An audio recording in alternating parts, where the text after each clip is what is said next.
Make it a clean sweep. I got Dallas 11-6. Kept the, I know they would say, oh, well, he kept the tag applied. He could have kept the tag applied and not straddled homeboy. You know what I mean? He could have moved his leg. So. Oh, it was fine. It's just. I'm just saying. Ramirez I just mean, had a little.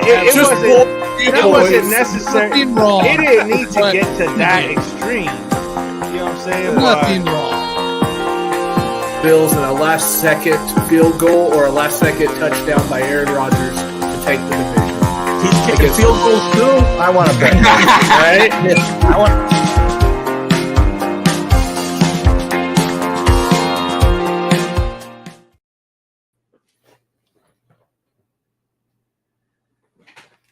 It ever unmutes me. Good morning, everybody. Welcome to another Sunday morning pregame show hosted by the LTS crew. Johnny's already on the screen. Scott's already. What are we doing here, Jesus, already? It's a mess. I can't even get into my monologue here. You guys know I like to shine and get the monologue going. It is week 1, 32 teams vying, new beginnings, new veterans in new places, rookies starting quarterback, rookies on the defensive end. Yeah, we had a little appetizer on Thursday night where Tanner's Chiefs lost to the Detroit Lions in a shocker. We'll get to that in a little bit. But the rest of the league sits and awaits, and we're just a few short hours away from kicking off the full-fledged Sunday show. Sunday football is upon us. New beginnings. All teams believe that this could be the year where they host the Lombardi Trophy. Each week by week, those dreams will dwindle. Probably for Arizona, starts this week. Their dreams probably, 1 in plus a million. But a lot of teams feel like this could be their year. Will it be Aaron Rodgers and the Jets? Will it be, Scott's Patriots? Will it be Johnny's Dolphins? Will it be Tanner's Chiefs? Will it be the Detroit Lions? Will it be the San Francisco 49ers? Many people say this is a legendary year, make or break year for Kyle Shanahan. Only we will find out as the 18 weeks, as all teams play 17 games. We'll be here every Sunday morning, breaking it all down, talking all the games. We'll have several guests join us talking about their teams, their chances. But right now, today, everybody has the chance. Your food tastes better. Your drinks taste better. The air tastes cleaner. Yeah. It does. This coffee is banging. I ain't got front. What's That's going what on, guys? I'm excited. This is, again, we've been saying game week, since Monday. Game day is upon us. Our first Sunday morning NFL pregame show. So I'm excited to be here to get this rolling. I'm excited for some football. I love the fact that the Dolphins don't play till 4, so I can just sit back and enjoy all the 1:00 games, and then watch. Hopefully, the Dolphins get a victory in LA. But it's gonna be a lot of fun, man. Johnny, before we get into the NFL, is it the return? Is it the return of the U? Big win for the U yesterday. It was a big win. I'm not one of those Miami Hurricane fans that anytime we have a big game and actually win it, or we start 4-5-0, that we're back. The U isn't back until they win a chip. When they win a championship, then you can say, okay, the U is back because they officially did something. Nothing else matters. You know what I'm saying? So it's a big step for them for recruiting and for this team. Finally, we got an offense that Tyler Van Dyke can actually run and, be aggressive. We got some good young playmakers. So I'm excited for the potential of this team, but no, the U isn't back until the U wins the title. All right. Good. Yeah. I mean, hey, but you got to be happy for Miami, right? Like, hell yeah. That was a big win. I just wanted them. Well, of course, you're not going to be happy for Miami, but I just wanted them to compete. You know what I'm saying? Make it competitive. Don't get don't get blown out. You know what I'm saying? A big time game against an SEC school. I don't care if it's only Texas A&M and they're ranked 20, whatever. It's an SEC school. It's a big game. They beat the shit out of us last year, so it was good to see them. And it was the score wasn't as close as what it seems. So, you know what I'm saying? The Hurricanes pretty much dominated that game after the first quarter because they just made a bunch of mistakes in the first quarter to fall behind. But a good showing, a big step for the program. No, the U is not back, but that was a good first step for them to hopefully have a good season this year. Yeah, we'll talk more college football tomorrow night with Jim and Jonathan. We'll talk all the, hey, hook 'em horns, baby. But we gotta go. We gotta go back even a couple days later. Opening night of football. Tanner's team. Stonehands Tony, Stonehands everybody. Don't get me started, dude. If Travis Kelce is out for a long period of time, the Chiefs might be in trouble, Tanner. I don't think so. I think it was a very unfortunate deal of what you saw from the receiving crew. Sky Moore played like 30 snaps, more than any other wide receiver by far. He only had 3 targets, no receptions, dropped a 4th down ball. I think the play calling needs to clean up. We win this game, right? We win this game despite all the damn drops. If Tony just catches that one, or if Matt Nagy and Andy Reid decide not to get freaking cute on a 4th down play when you got Blake Bell to go up the damn middle. The whole point is to have him up there. It didn't happen. It didn't happen that way. We ended up blowing on the play calling and also the wide receiver crew. Defense played their lights like freaking out. I love that. You gave up 14 points to the 5th best team last year in offense and football. But no, there is no worry in KC. I'm expecting a big bounce back next week in Jacksonville. I'm excited to talk that game next week as well. Yeah, how loud will it be? I mean, if they lose to Jacksonville, 0-2, it won't be. I don't know if you guys recall this, but there was a few years ago we started out 1-4, and we ended up being the 1 seed in the NFL. So I don't care what you say about the AFC, anything can happen. We can still start 1-4 again this year, and I still feel like we got a chance to get that 1-2 seed this year. So that's the one thing about the Chiefs that you have to unfortunately admit is the regular season don't matter. As long as they get into playoffs, I don't give a fuck what seed they are. If they're in the playoffs, they're dangerous. So you know what I'm saying, you got 15 there. So I don't think they stress the regular season like the fans do. You know what I'm saying? Of course, yeah, it'd be nice for them to have the number 1 spot. But they ain't afraid to go to anybody's house to play and anything. Nope, so not at all. Once you get to the playoffs, that's where it matters. I'm expecting Tony to come out next week and watch. This guy's gonna have like 150 yards, but I expect him to come out, catch a few balls. I expect the receivers to look clean. My only worry, and it's been a concern all preseason, is Rice. He's dropped every first ball, I feel like, in the freaking preseason, and he dropped his first ball the other night. Can this guy just get over the drops? It reminds me, not as bad, of course, but it reminds me of Jonathan Baldwin back when we were really bad, and it's like, can we just get a guy that's catches the ball here? I think it was just nerves. I'm gonna go with nerves. We're just gonna put this aside, and maybe it'll be better too when Kelce comes back. You never know, but I feel like we had that W. We should have had that W. Those nerves with those drops made me drop him from my fantasy team this morning. I would have kept Tony. I had Tony on my bench. I think he'll be fine eventually. Nah, I got Rice. I okay. had Rice on my bench, but I had to actually put a defense out there, so I had to drop him. Hey, shout out to our favorite Uncle Rios starting Tony in his lineup against me. What a play! What a play! Dude. Tony is taking it on the shins. And then some.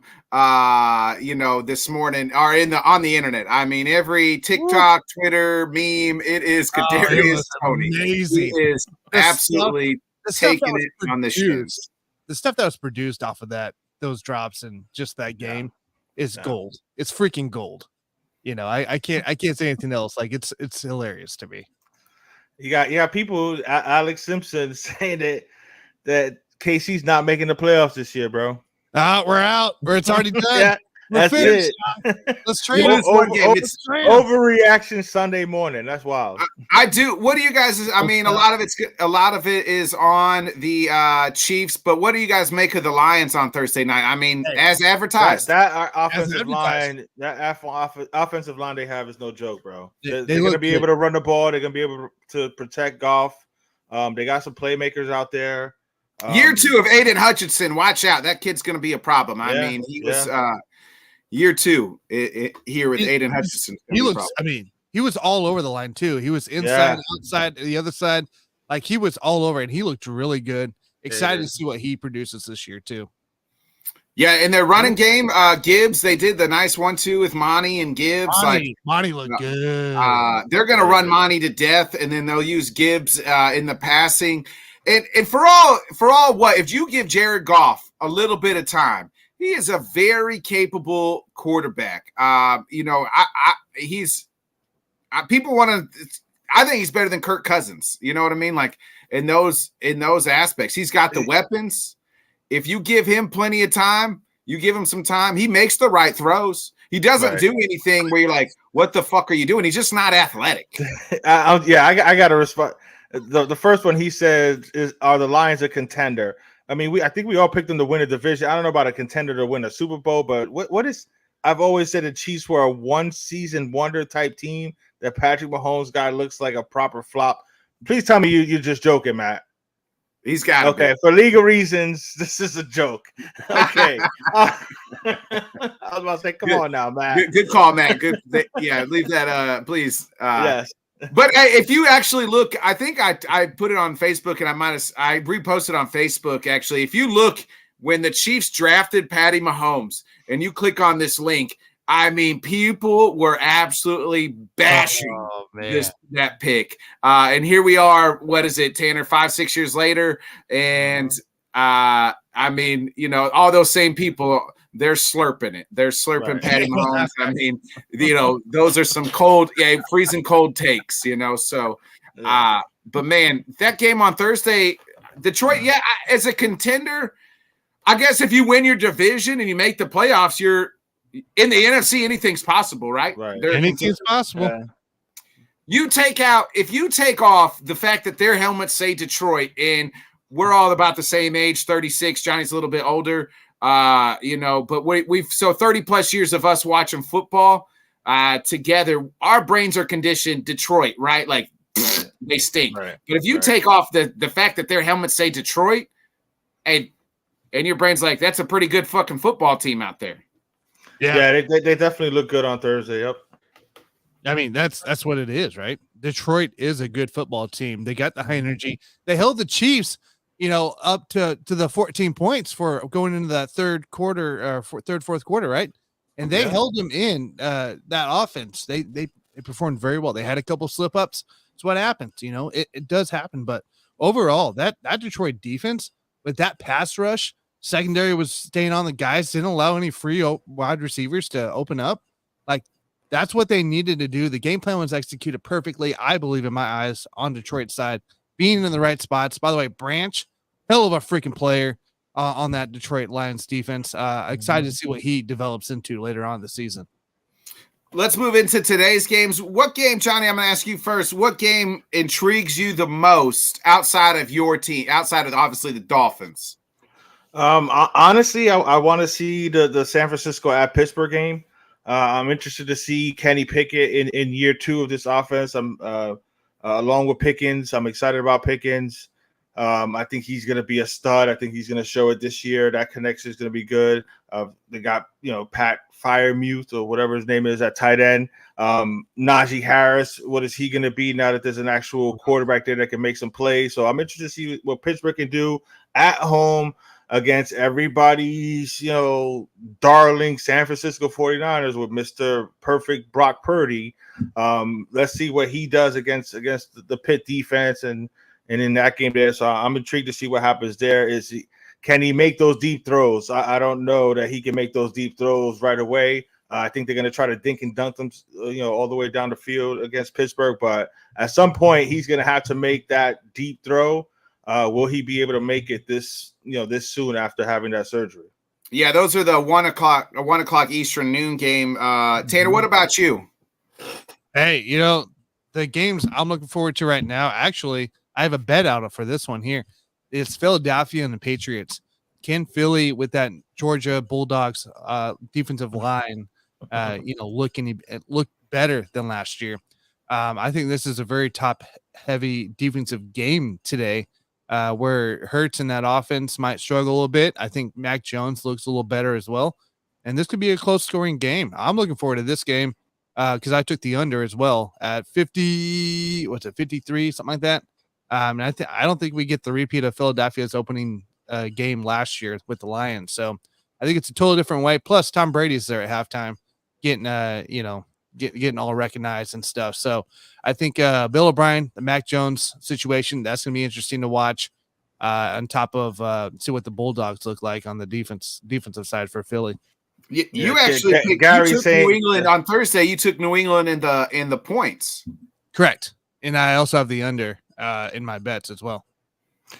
What's the over/under on that Pitt San Francisco? Because I don't think they're going to score a lot either. I don't know, man. I think you see a pretty high scoring game in that one. I'll pull it up for you. I'm kind of with you, Joey. I think it's I think it's kind of the under. I'm looking at a 24-17, 24-28 type game. The game I'm looking for, so the early game I'm looking forward to, obviously outside of the Packers Bears, because the new Jordan Love era will begin. And my wife, obviously, great timing for her. It's scheduled our son's birthday party. I don't know, about the same fucking time kickoff is. So there's that. So when I'm not paying attention to the birthday party, it's not my fault. But anyway, the noon game I'm looking forward to, noon, 1 Eastern, the Bengals-Browns game. I'm very intrigued. Yeah, it's a division game. Joey Burrow got the contract. He didn't play at all preseason, coming off of the hamstring. Can Deshaun Watson and the Browns, are we going to get old Deshaun Watson? That kid that we all thought was one of the top 10 best quarterbacks in the league, merely 3 years ago. Yeah, he was. Yeah. I mean, or is it the Deshaun that we've saw a little bit half of last year? So the Browns are some people got them winning the division or second. So I'm always intrigued by interdivision rivals. And you know me, I'm all in on the Bengals this year. So that's probably the game I'll be tuning into the most at the noon games. The early slate game. Dotson Hunter. I like that. I would start Dotson probably. I would do Dotson because they're going against Arizona's defense. Pickens going to get his fair share, but I think you're safer bets. Dotson. I got both on my fantasy team, so both are going. Real quick before I reply, I want to talk to the Browns Bengals here, but the over under for the Niners Steelers is 41.5 right now. Ooh, at MGM. I don't like that under. Yeah, I don't like that either. I was hoping it was like 47, 48 or something. Yeah. Let's get back to this Bengals Browns because I think that's a very interesting matchup. Hopefully Bobby G can join us later around this matchup. But you kind of look at it here. Nick Chubb being the solo back behind that backfield for the Browns too. Mm-hmm. Cooper, Elijah Moore. Can this connect? I mean, can there be the connection in the offensive side that maybe Deshaun's been missing? It's the last couple of years since he's been out. If he established any kind of connection with his receivers, this could be a really, really, really good game. You got to remember too, Burrow's 1-4 against the damn Browns. So was it 1-4, 1-3, something like that? I don't know. Yeah, that's one damn win. That was the second half of last year. And that Bengals secondary is all new, right? Gone is Von Bell. Gone is Jesse Bates. Exactly. Can that defense make a stop? Can that defense make a stop? That's outside of Hendricks and Henderson, the defensive ends are Hubbard, I guess. Hendricks and Hubbard, they've kind of are rebuilding that defense on the fly. Mm-hmm. Can there's that new young secondary? How well are they going to perform against the likes of Amari Cooper and Elijah Moore? Those, in the Njoku's there. So Watson has some weapons.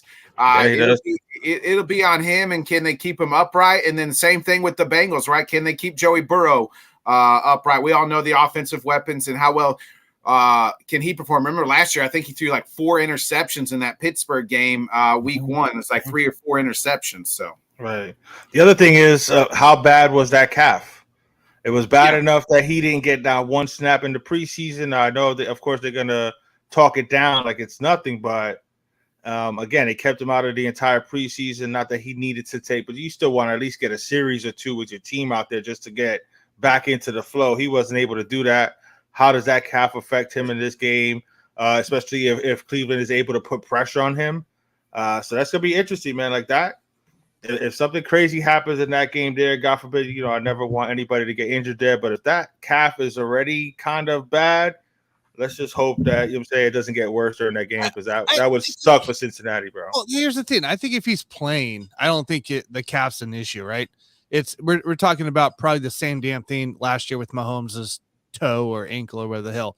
They're going to be fine. They're going to look like themselves, and I don't think it's going to be an issue on it for that case. So you're looking here at Joe Burrow. I think the eyes now are probably on the receivers. Joe Burrow just got his record deal of $270 million for 5 years, and you still have T. Higgins out there needing to get paid. I think Jamar Chase still needs to get paid. Yeah, Higgins is due. He's a free agent at the end of this year. I think they can franchise tag him. Obviously, you're going to pick up. I think Chase they picked up his rookie will pick up his rookie option, so he has like 2 more years, I think. But that's still a thing to highlight. It's like you're going to lose possibly one of these 2 pieces this year. And they keep rotating out that tight end position. Gone is Irv Smith now. Yeah, and he might be a fantasy option because Joe Burrow seems to love that tight end. He does. He does very well jumping it down to the tight end. If you're looking at tight end position 2 for the Bengals, you got to remember Irv Smith got hurt in Minnesota. Irv Smith's gonna be pretty similar in this rank too. Like, can he stay healthy in that? So it's not. I mean, obviously for a pick, for that it's possible, but yeah, it's something to watch for. Definitely. Yeah, that game's the most. That's a pick'em game, and I'm looking at the early slate games, just the noon games. Like we kind of talked about the Steelers game, 49ers. That's a pick'em. It's a 2-point spread. And then what's Atlanta going to look like? You know what I'm saying, with Bijan and with Ritter at the helm. That's going to be an interesting one. We get our first look at Bryce Young for Carolina. So you know what I'm saying, there's a few duds, if you want to say that, but at the same time, it's week 1, so it's going to be interesting to that red zone channel is going to be fun to be watching for those 1 o'clock games. If you look at week, I'm just doing the noon games here, the early slate games. Like you got Texans Ravens. Like, what's CJ Stroud going to look like? Right. What's, Lamar finally returning and now has, maybe his best weapons is possible. I think Mark Andrews is out. Mark Andrews is still likely out. We'll have to see when the injury report or the now you got Odell, Zay Flowers, and you got what's the receiver they've had? He's always hurt. It's Bateman. He was injured 1 year. Last year was his only injured. J.K. Dobbins is, so what are the Ravens going to look like? So that's kind of I mean, I expect them to beat the Texans, but there's always a week 1 surprise, right? Where you're just like, didn't see that one happening. I remember when I was a kid, the Panthers won week 1 against Minnesota, and then they didn't win a single game the rest of the year. So there was mean, if we're talking about surprises here, and for me, this would be a surprise in this game matchup, is the Titans. If the Titans the Saints, if Sam can be a happy guy, and I just put a big ass check mark next to the Titans at Saints. It would be I picked the Titans to win that game too. So Saints should win. They have the better defense. They have right now the better offense with Thomas finally healthy. Kendre Miller is out. I think that's a concern, right? So now you're stuck with Jamal Williams being your running back because Kendre Miller is out officially for the Saints. Of course, no Kamara on suspension. So your running back depth is a little questionable, but if Williams can stay healthy, I think he could be a really valid guy. By the way, huge pickup there for your DFS is Williams there because he's going to get a lot of touches. So all right. It's so when we picked that spread has went down. When we picked on Thursday, that spread was 3.5. It is now down to 2.5 for the Saints. Oh, so we had it at 3.5. I thought we had it at 3. Oh, maybe it was 3. So it's 3. Yeah, okay. I think you're right, Johnny. Okay. I did write 3. So it was 3, and now it's down a 0.5 point with no Miller there for the Saints. It's down 2.5. I was the only one that picked the Saints. I do think it's going to be a tough game, and that's a game, it seems like Vrabel's going to win, but usually wins, but we'll see. I think David Carr with Olave in the group. No Mike Thomas. I've heard maybe no Mike Thomas. Maybe or Derek Carr. So we'll see what happens here with the Saints. That's another intriguing game. What's D-Hop going to look like in a Tennessee uniform? Mm-hmm. So, and then news this morning, Doug Peterson's no longer calling plays for the Jaguars. They're giving it to their OC will be calling games. So Doug Peterson will no longer be calling games for the Jags. He says he has full confidence in his OC to make the thing. So how will that affect the Jaguar Colts game? Right. Well, I'm not very thrilled to hear that, to be quite honest. You know what I'm saying? That's one of his strengths is play calling. And I got him as my coach of the year, and I got Trevor as the MVP. Not that, what I'm saying, it's week 1, so it won't matter. But I hope that's a good idea, man. Hey, don't overthink this. This is trust being given out to the people that he hired to be able to call these plays and allow him to coach. Right. This is big. And it's more than one way, right? We're not talking about Mike McCarthy here, right? We're talking about Doug Peterson, who turned this thing around after an Urban Meyer disaster. The trust is there. The trust is given. And now this allows Doug Peterson to focus more on both sides of the ball than just one. So the OC's name is Press Taylor. The Jaguar. So Ian Rappaport reported this. The Jaguars will have a new full-time play caller this season. Offensive coordinator Press Taylor. So and Doug Peterson says, I totally trust Press. So that's kind of what they're going with him. I mean, it's the same playbook. He's just going to be calling plays, and everything goes through all the headsets. Doug Peterson will still probably have overall control, but going to let Press start there. So I mean, that's actually an interesting game as well. You know what I'm saying? Do the Jaguars take that next step? This is a game that they should absolutely destroy the Colts. What do we see? Right. They should, but let's see what happens. How does Anthony Richardson look in his very first actual game? What type of a game plan are they going to have to try to kind of implement him into the offense to get him going? It's going to be a lot of short throws and stuff like that. So it's going to be interesting to see what happens there. But yeah, the Jags should beat them down, but. Tanner, on Thursday, we all took the Jags, and you weren't on the show, but I asked Scott this. Are you surprised that spread's not higher? It was 5.5. Now it's I am a little bit why it is not higher, because it probably should have been, honestly. But, again, I think it's the Anthony Richardson effect is why it's not higher, because they expect him to make some plays. It's a healthy team outside of Jonathan Taylor, right? They're not really missing anybody like last year where they entered the season missing Shaquille and a whole bunch of other guys. Okay. So that's probably why too. Also they probably still question the Jags and everything. Can that offense roll again? Can that defense do what it did last year? By the way, it's currently, you can get -4 on the Jags to cover on PointsBet and +4.5 on BetMGM with the Colts there. So it's still around that 4.5 spot. Kind of confusing, but I wouldn't be mind dropping a couple bucks on it. Yeah. And so that was, and then we got the other last noon game we haven't really touched on is Cardinals Commanders. It's Sam Howell time. I mean, everybody seems to be high on Sam Howell.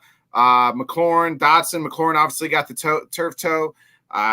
Doesn't look like we're getting Chase Rice again in this game. So, but and then you got Arizona, who I believe is just going to absolutely tank the whole season and maybe win one game. Yeah, I'm pretty much with you on that one. Go ahead, Tanner. I was gonna say this is just bad. It's gonna be awful. It's gonna be a blowout early. Commanders, a team. By the way, there's more pressure on the Commanders today than there is Arizona, because the Commanders have to blow these guys out. You got Scary Terry, Jahan Dotson, you got Brian Robinson, Gibson, you got all your guys healthy on the offensive side. The defensive side too. Chase Young has to have a big game today on that Washington Commanders, because he has to show that he's still a dominant force to be reckoned with.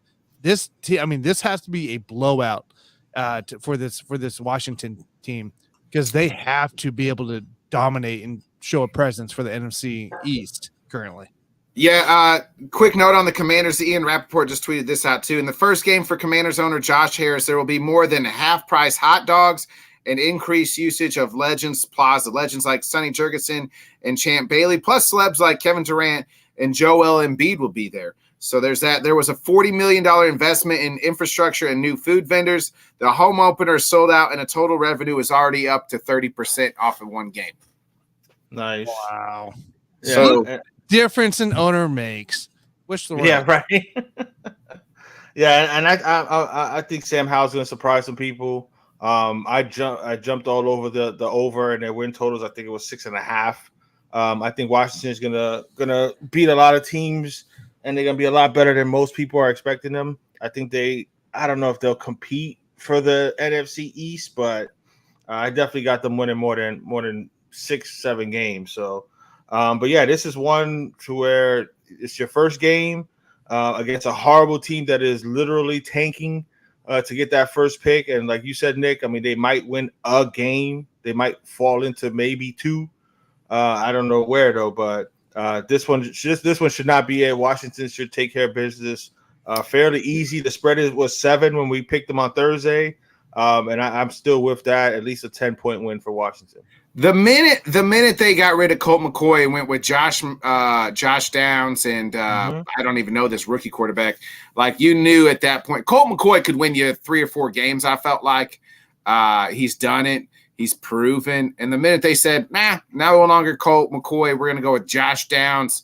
Kyler Murray's not playing this year. He may have played his last game as the Arizona Cardinal, Tanner. Yeah, go ahead, Tanner. Go ahead. Yeah, plain simple. Yeah. I was just going to say they actually tanked the right way by getting rid of McCoy and getting, not like the Dolphins who signed Ryan Fitzpatrick the year that they were tanking, like Ryan. Yeah, who's a gamer, who's an absolute gamer. Like you don't go sign guys who are gamers. You know what I mean? Like he wound up winning 5 games, and while everybody was all excited, oh man, this coach won 5 games with these scrub players and all that. Well, winning 5 games wound up costing us the very first pick in the draft, which wound up being Joe Burrow. So if you're gonna tank, fucking tank properly. don't sign a free agent quarterback that's a gamer like Ryan Fitzpatrick. You know what I'm saying? They should have just started Josh Rosen that whole year, and we wouldn't have won not one game. But Dolphins can't even tank right. I mean, it worked out. You got Tua. I'm good with that. But I mean, if I could have gotten the first pick and gotten Joey Burrow, I think I'd be a little happier right now. But might be a little. I still got faith that Tua will develop, and if he can stay healthy, I think he's a good player. But I mean, Joey B has already shown that he's got that it. He's a gamer. And he can stay healthy. I mean, I know he had the one knee injury or whatever, but hopefully he can stay healthy. But I'm good with Tua. Like I said, if he can stay healthy, he's going to play well. We're going to win games. It was just a point of Arizona's doing it right. Arizona's getting rid of everybody, including the quarterback that might have won them 2 or 3 games. They're not taking any chances. They want to make sure that they win less games than the Raiders. Yeah, I think speaking of the Raiders, they got an interesting matchup. 2 quarterbacks trying to reprove themselves again with the Broncos in the later slate games. You got the Raiders, Broncos. That game's intriguing too because we get Sean Payton who's pretty much telling Russ, hey, stop kissing fucking babies and stop playing Mr. Nice and let's play some fucking football. He's cutting promos like Denzel and not the longest yard, but remember the Titans. Hey, you fumble the football, you run a mile. You miss a tackle, you run a mile. You false start, I will break my John Hine parts off, and then you will run a mile.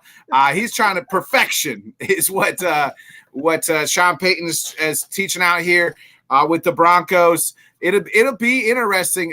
I'm intrigued by this. I'm intrigued because he seems to say, hey, if this goes south, it ain't going to be on me. It's going to be on Russ because I'm already saying he's doing too much other things, than focusing on football. What else? Right. What else do you want to say? It's 2 crappy teams, two disappointing teams. By the way, you fools. On Thursday night, I hopped on just briefly, just to listen, and it was the Raiders-Broncos game. and I heard more freaking Raiders picks covering the damn spread with that, possibly without Jimmy G. What the hell is wrong with you guys? First They're off, playing. Jimmy G's playing. okay, that's fine. It don't matter if he's playing or not. You're not going to cover the spread. This Broncos team is going to be way better than the freaking Raiders. It's Devontae +3. Unless Devontae Adams has 550 yards and 900 touchdowns, this team isn't winning. That defense is awful. It's look, I can't wait for next Thursday when we hop back on and we talk about this again, because this is gonna be so bad for you guys, so bad. And by the way, I'm gonna message Whit later too for that dumb pick he did too with the Raiders. So the three of you and Johnny are the only ones that picked Denver. Correct. Which is the correct? Which is the correct pick. To be quite honest, we'll see. We will see. I mean, you would. I mean. And I went with it strictly because of Sean Payton and what he's doing, and Russ not being the total piece of crap that he was last year. I expect him to be better. I think he did need a kick in the ass to remind him, yo, you're a football player first. You know what I'm saying? Well, it's 3.5. If it was 3, I probably would have took it. But on Thursday, the spread was 3.5. So no, it is 3.5. They're gonna beat them by like 10, bro. It's the fucking Raiders. I don't think Josh so. McDaniels Raiders. Okay. Hey, we're going to bring in our next guest. Speaking, he knows these two teams very well. Hey, you know what? One of those teams is going to have one more win and be tied for first place, or could be in first place by themselves if this man's team loses to your team, Johnny. Welcome to the show, host of the Logan Sports Podcast, Mr. Rob Logan. Rob, what up, Rob? What's up, guys? How are you? What's going on, man?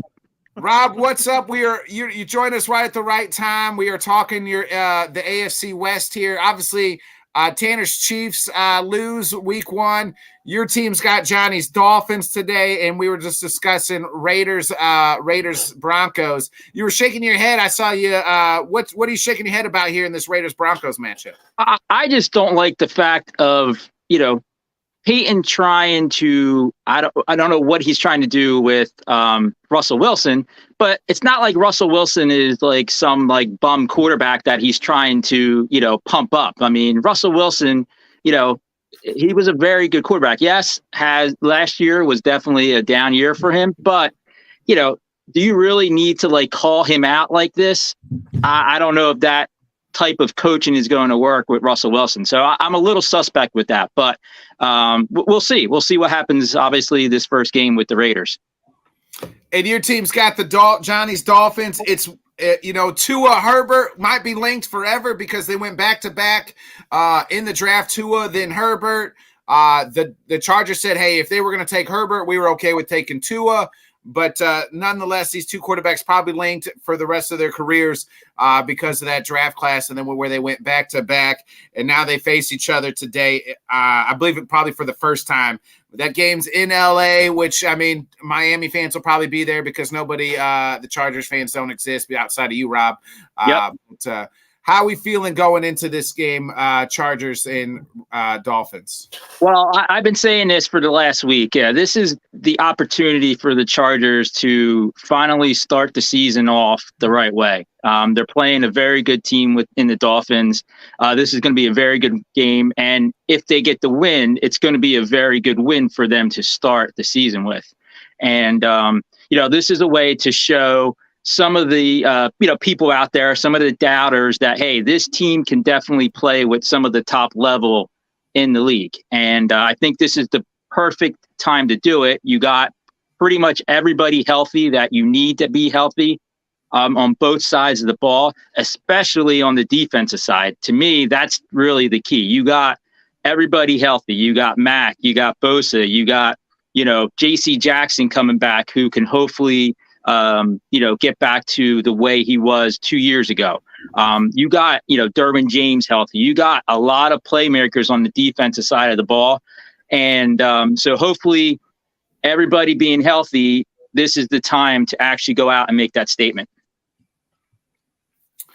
Johnny, what's your thoughts here? Is your co-host of the late Sunday night show team is about to take on your team.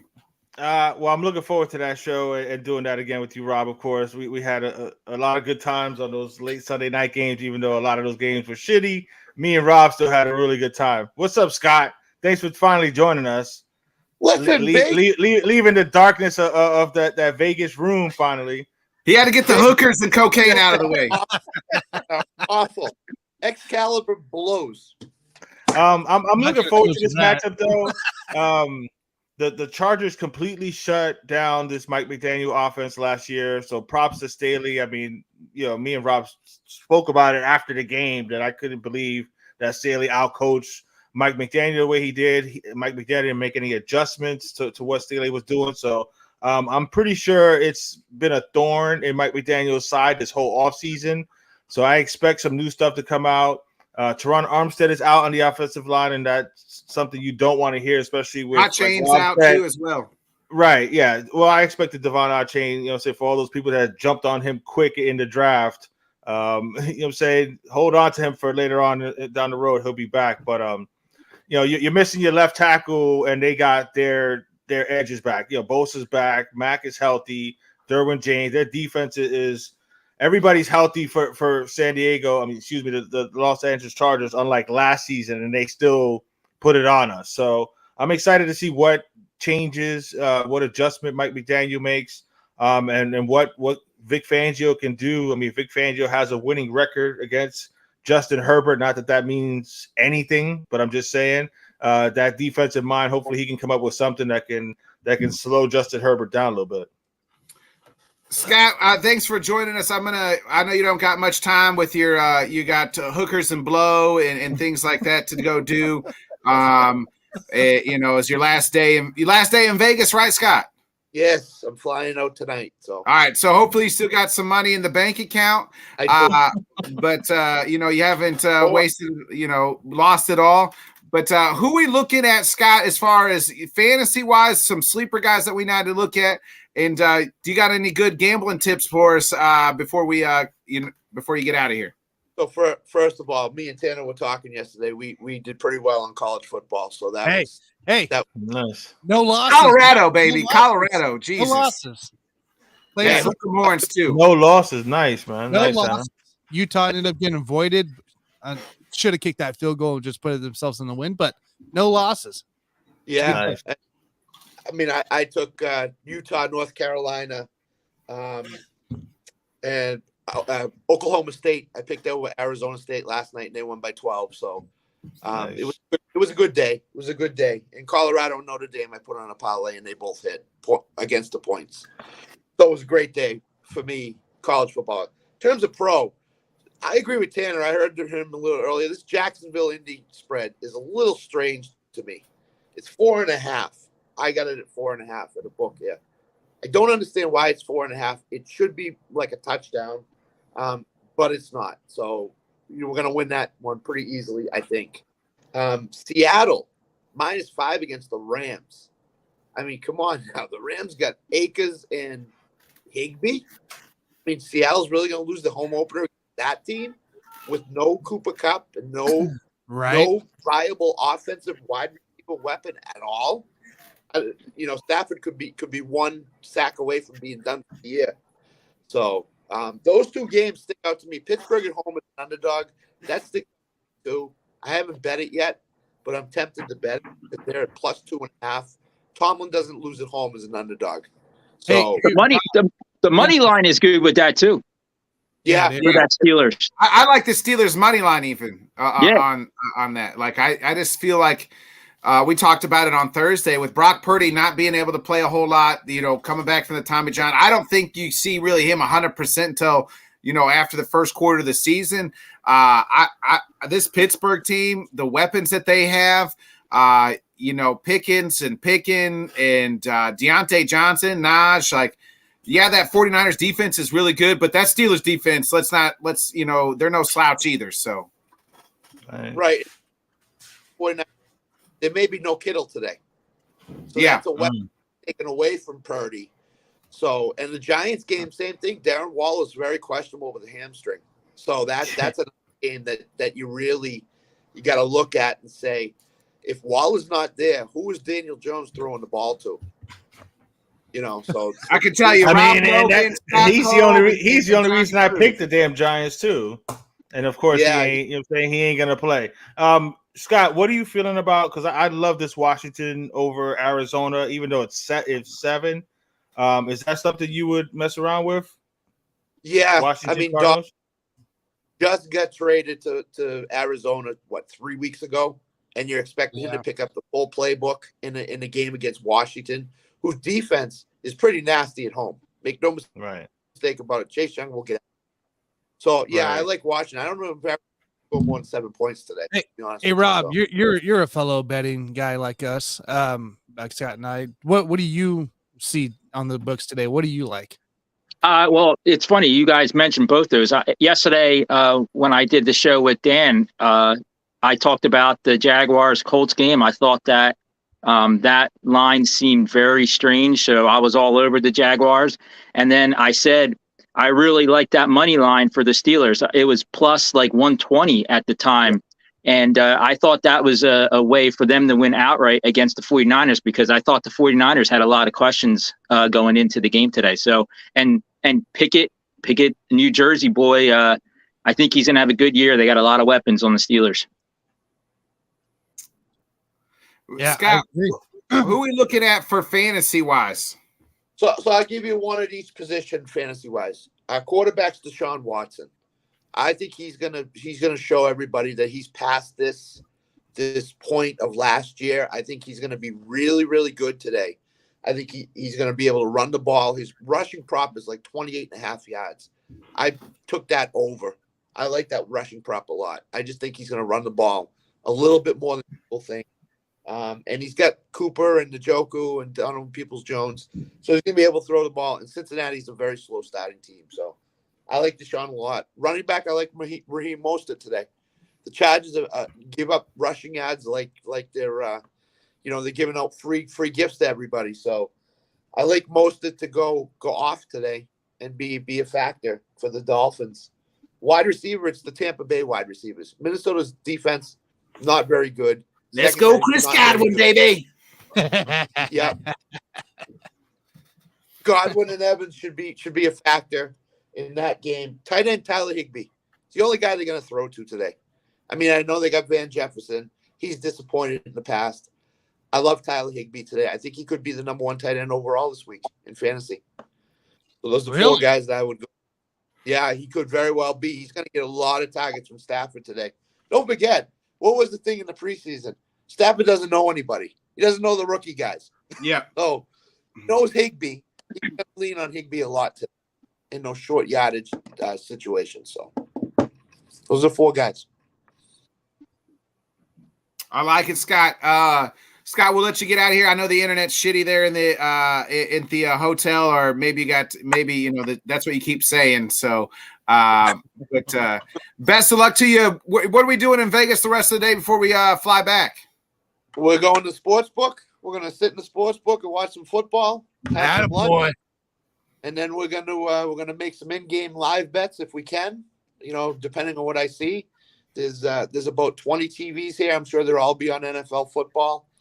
And then I'll be on a plane sometime this afternoon and flying back to Massachusetts tonight. So, all right. Well, hopefully they can leave the nursing home door open for you and don't get back too late, Scott, and you get that tapioca pudding. We'll see you tomorrow night, Scott, back on the LTS show, brother. We'll see you. Yep. Take care, guys. Nice to see you, Rob. All right, take bro. care. Be safe. Bye-bye. All right. So, Rob, I want to get back to this Chargers-Dolphins game here. Yep. I got the Chargers covering the spread here and winning this game. But I want to know more from you. Like, what do we expect from the weapons? We got Quentin Johnston. How much of a factor is he going to play? Well, the 2 main threats are still going to be Keenan Allen and Mike Williams. I mean, they're going to probably get a lot of balls thrown their way, especially Keenan Allen. But, the Dolphins do have some pretty good, D-backs. So that 3rd, 4th option might be the key to this game, and that would be Johnston. So, he could have 4, 5, 6 receptions in this game because of the fact that, Allen's going to probably draw some double coverage. Probably Williams will probably draw double coverage if he goes down the field. But there's a lot of question marks.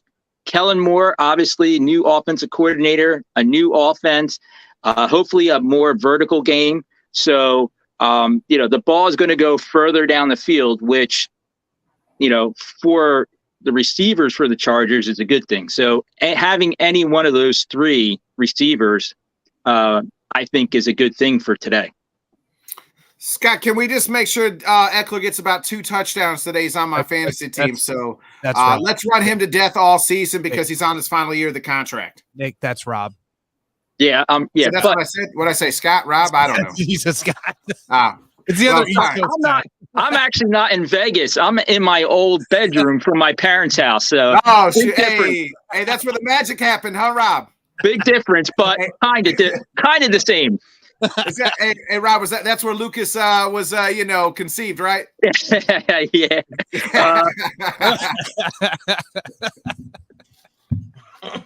God damn. What worries you the most against the Dolphins today? Is it the Tyreek Hill 2,000 yards game, or is it going to be the Waddle Hill? Obviously, that's the biggest one. But are you concerned about this defense? I want to know: Are you concerned about this Dolphins defense that's going to stop Herbert? Possibly. Well, I think I'm more concerned about the defense for the Dolphins. I think they have a good enough defense to shut down. Make it hard for the wide receivers for the Chargers. So if the Chargers do have to run the ball, that's where the question mark's going to be because, they haven't been a good running team. And, if they do run the ball, Eckler is going to obviously get touches. You're going to have Joshua Kelly getting some touches. You might even see that rookie that had a really good preseason. What is his name? Gorman. That might be, might be getting some touches too. He's kind of like a Sproles role coming off the bench. So you're going to see a lot of different weapons for the Chargers. And my personal thought is I think the Chargers they're going to be able to move the ball. I think they're going to be able to score. And hopefully that defense comes together. J.C. Jackson gets back to some kind of form to where he can actually, stay on the field because they definitely need their cornerbacks because Tyreek Hill and Waddle are probably, one of the best combo receivers in the league right now. I mean, you got a set on your side, though, in Keenan Allen, Mike Williams, and now Johnson as well. So it's not like the Chargers. What's the over-under here, Tanner? Because I think this game, both defenses are improved. Obviously, no Jalen Ramsey for the Dolphins. He's out probably until December. But I think this game could be a shootout. Your over-under is 50.5 right now. 51 on some sports books, but 50.5, which is, I think, appropriate at this point because you're going to have big playmakers. You're going to have big playmakers. You're going to have Tyreek Hill, Waddle combo. You're going to have Eckler outside of the backfield for the Chargers be making a lot of plays today as well, on top of Keenan doing the same. So, we can see a lot of over-the-top throws, too, from each team against their each other's secondary. So, this is appropriate. You're going to see Eckler kind of playing that Tony Pollard role from last year in Kellen Moore's offense. So, that should be interesting because he's probably going to get a lot of touches. Hell yeah. Rob, give us your final prediction of the game before you get out of here. Well, I obviously, being a Charger fan, I have the Chargers winning. Sorry, Johnny. We beat you last year. I'm going to go I would go 28-17 that the Chargers are going to win. That means the under. You're betting the under.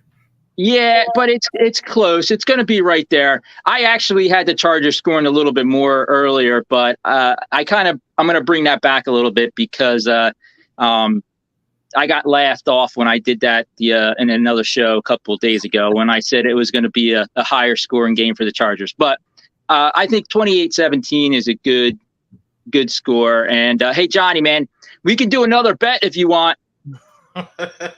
Hey, speaking of bets, we'll definitely talk I'm about that before tonight's Sunday night. Speaking of bets, we're not betting. we're going down. Before we get off the air, your feet are going to the fire, boy. Hey, Rob. Hey, sorry that Johnny and the Yankee fan laughed you off. No laughing here, Rob. You're a true gentleman, sir. We'll get you. Thank you, Rob. Give it up for Rob Logan of Logan Sports Podcast. Rob Logan, baby. Thanks, Rob. Thanks, Rob. I'll see you tonight, bro. All right, we'll talk, Johnny. Talk to you. See you, All right, dude. buddy. Rob Logan. Hey guys, I'm gonna rejoin here. I gotta hop off, change into my jeans, and head over to start heading to my umpire. I'll be hopping on my phone here in a minute. All right. All right. Yeah. Johnny, know that you were doing whole show pantless. All right. Yeah. I'm trying. I don't want to pull a Botkins and show up like a Botkins right now. Hey, I'm here to cover. All right. I'll be right back on. All right, bro. Let's go ahead, Johnny. We got another guest waiting. We talked about it. We said it to you. You said it was one of the most intriguing games, especially the early slate, is that 49ers, Steelers game. I said I really like this Steelers team. I would not be surprised. I know I picked the Bengals, and then I picked the Browns as 1 and 2 in this division, but I wouldn't be surprised if Mike Tomlin gets this team somehow a division winner. No, that wouldn't surprise me at all. The team is obviously well coached. They got some good core players. The defense always comes to ball, even when it's a bunch of new names that they throw out there. But I'm big time on Pickens. I love that kid. From year one, you knew he was going to be a baller. Kenny Pickett looks like he's exactly what Pittsburgh needed. He's got experience. He was right there at Pitt playing, so they had plenty of time to study him and make sure that he was the one. And they seem to all be behind him. So if he could take that next step, again, he doesn't have to be a top 5 quarterback, top 10 quarterback. He needs to be better than average. He needs to be good, be able to make a play here or there.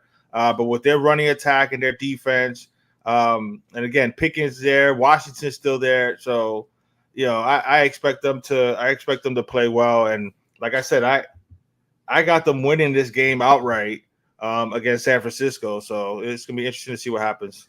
Yeah, let's give it up. Let's bring in our guest, host of the Pitt Sports Desk, none other than Mr. Bill Aiken. Bill Aiken's a Pittsburgh guy. Bill Nye. That's where I was getting that reference from. Bill, what's up, my guy? What's up, my guy? Not much, guys. How are you?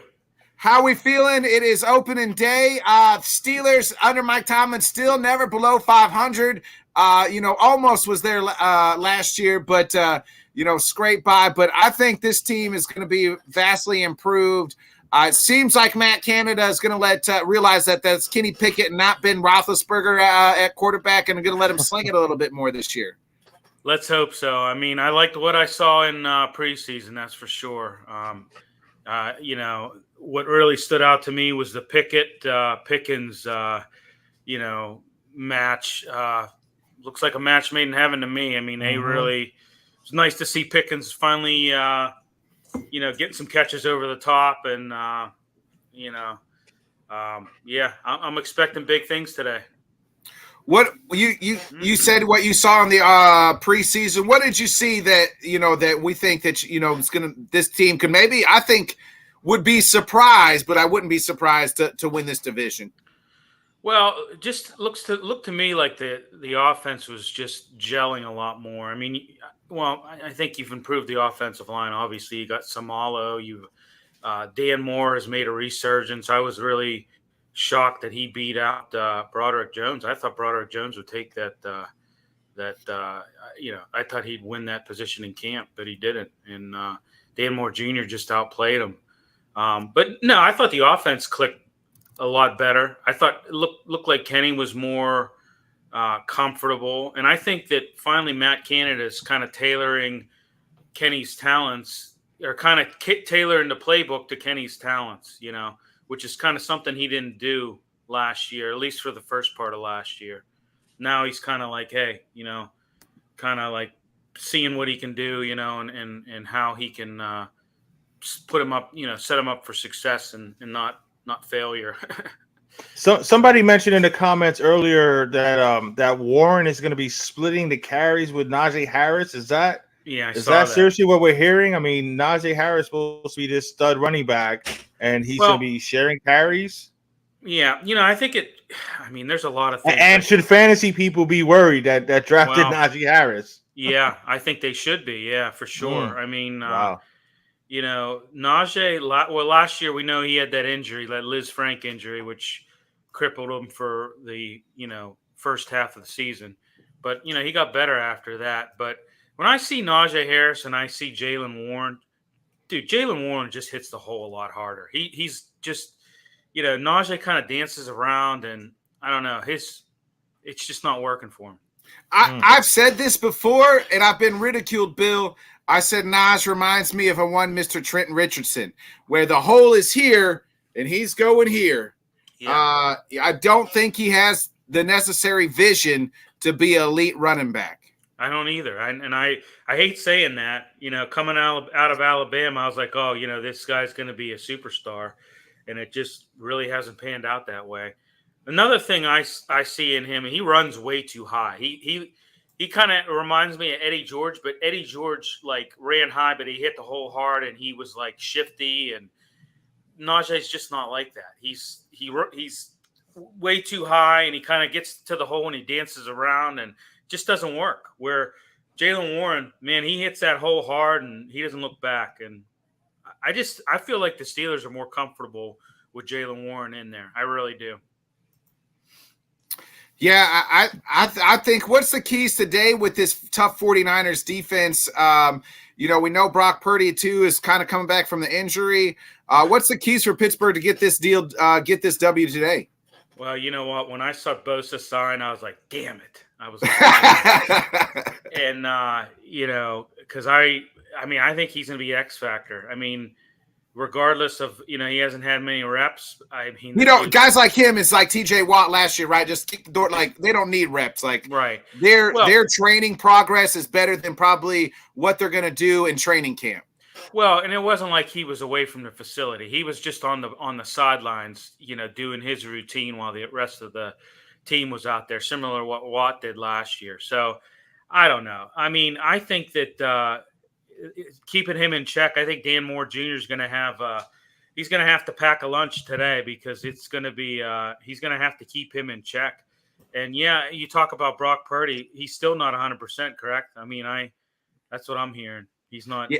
I mean, he's coming off a Tommy John surgery, and that takes wow. That sometimes takes a year and a half, especially with pitchers. I mean, it's a quarterback position, but I know pitchers sometimes it takes a year and a half for them to actually be 100%. So.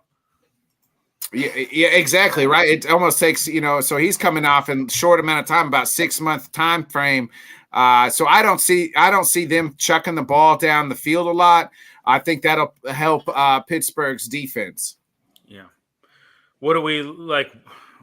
I guess from the betting standpoint, we saying that he's going to be under 30 pass attempts. What do we think?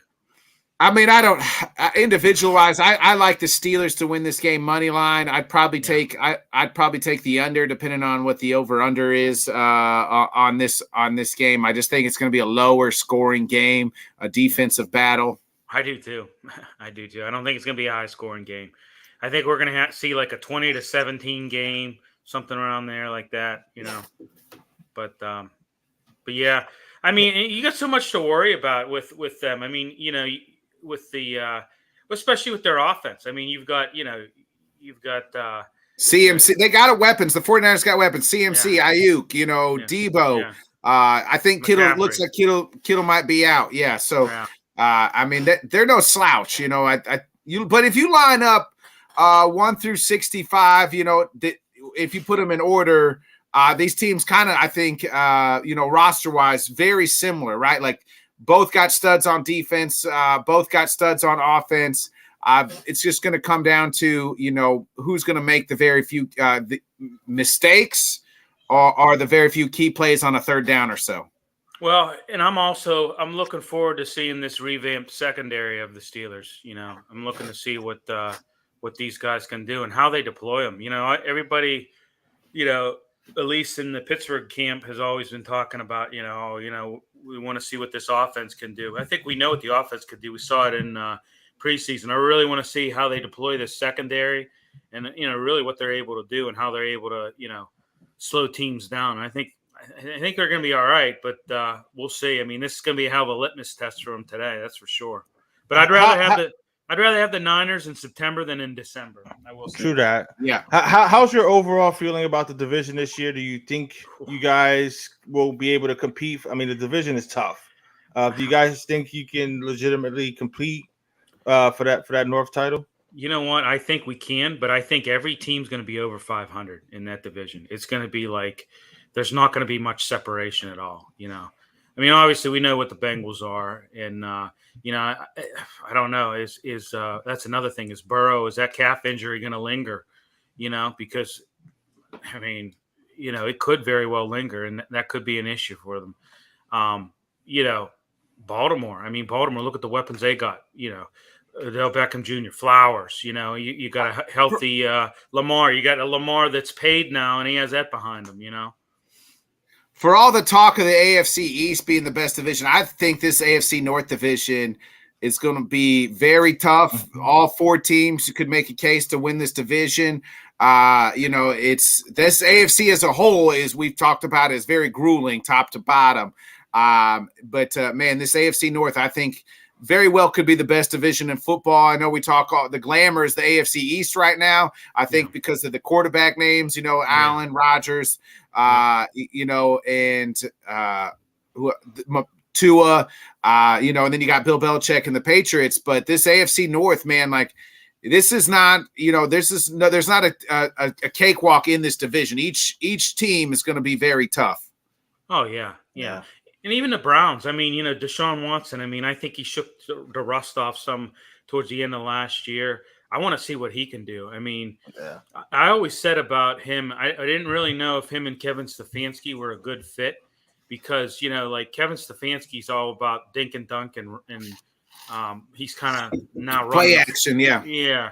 Whereas when we saw Watson in Houston, he was what? He was roll out, throw bombs down the field, and I don't know. I think maybe now they're both of them are have a healthy compromise and are trying to. Another year in the offense always does somebody well, and now this year there's no off the field distractions, right? Like last year it was so really loud, right? Like, you had all the allegations, you had the court hearings and this year it's very quiet in Cleveland probably for the first time since before they drafted Baker Mayfield. It seemed like when Baker, when they drafted Baker, it was real loud there, all these expectations.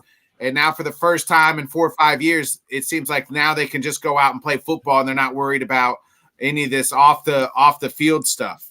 Yeah. Well, and that's a good showdown today, AFC North showdown between them and the Bengals and Browns. That's going to be a good one too. So. Yeah, I've been saying it all week. I'm so glad that because I usually don't like when the Dolphins have a 4:00 game. I'm looking forward to that, so I can just sit back, watch Red Zone for all these 1:00 games. So there's going to be a lot of interesting matchups. So that's going to be fun to be able to just enjoy football for a few hours before I got to get all tense and anxiety and shit about my game at 4:25. So I can enjoy football before I have to worry about football. Right. Yeah, Bill, I got a 2-part question here for you. What's your real expectations this year as the Steelers as a whole? And before we get you out of here, what's your prediction on today's game? Okay, so first, I think the Steelers I think they're going to squeak out 10 wins this year. I think they're going to be 10-7, and I just see that because I look at their schedule, and their schedule really doesn't. I mean, it's not that hard, really. I mean, there are some. I mean, you say that. I mean, I know people say that all the time. Well, you shouldn't, every game's hard. Every week in and week out, you're gonna, face formidable opponents. No matter. I mean, anybody can win. But I just think they have what it takes. They have the ingredients. They have the for it to be a 10-win season. I don't think that's out of the question. And then my prediction for today, I say 2017 Steelers. I think they squeak it out. I think see Boswell kick a field goal and win it, maybe. So Yep, I'll take that. I picked Pittsburgh, so I'll take a last minute field goal win. Yeah, we were all on. We were actually all on Pittsburgh with the plus 2.5 on Thursday. So the whole squad had Pittsburgh winning that game. So, Bill, we appreciate you joining us. What do you got going on before you get out of here? Oh, so we're still do the Pittsburgh Sports Desk every Wednesday. Going to be doing, I guess, the Monday Night Post Game show as well. I do. I know, Nick, you're not a soccer guy, but I do a soccer show on Saturday mornings. I do a hockey show with John from Spitball and Sports. We do that on Thursday. So, but yeah, so. But yeah, I mean, Pittsburgh Sports. Well, we appreciate you joining us. So. Go ahead. No, I was just saying, Pittsburgh Sports Desk. We have a lot of fun with that. So.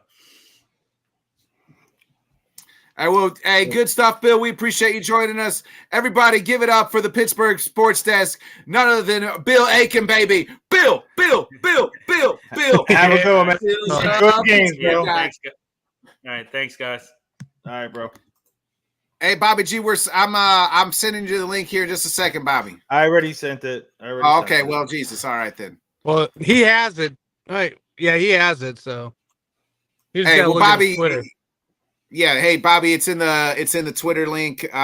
So there's your Twitter. So we're waiting on the Bobby. It's one of the spots. Tell you that, Bobby. much. Look at all social medias. X. I sent it to X or Twitter or whatever in his DMs. I sent it to you in MySpace. There he is. I sent it to you in a Hotmail chat room. So AOL. And I think Scott sent a postgram. Scott sent the postgram. Yeah.